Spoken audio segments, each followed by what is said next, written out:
இதை எப்படி நம்ம பிரிச்சு விடலாம், இதை எப்படி நம்ம கெடுக்கலாம், என்னெல்லாம் அவதூறுகள் நம்ம விஜய் மேல சொல்லி மக்களை நம்ப வைக்கலாம், என்னெல்லாம் சூழ்ச்சிகள் நம்ம விஜய் மேல பண்ணி மக்களை நம்ப வைக்கலாம்.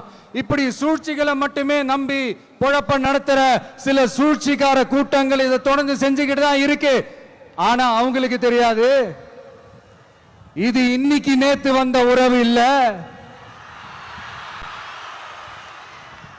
கிட்டத்தட்ட 30-33 வருஷத்துக்கு மேல இருக்கிற உறவு.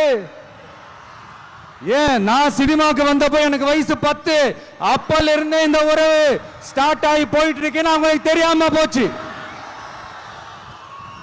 அதனால என்ன பண்ணாலும், நீங்க என்ன ட்ரை பண்ணாலும்,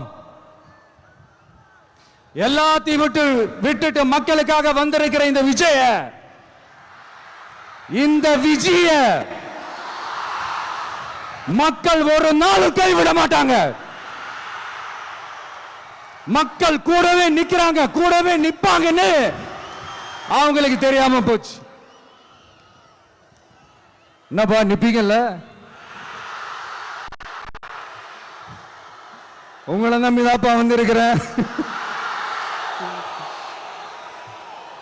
அதான் இந்த சத்தம் தாங்க வாழ்நாள் பூரா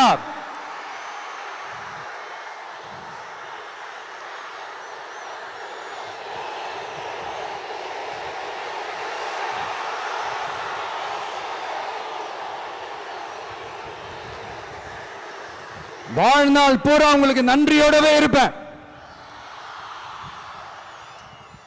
இப்போ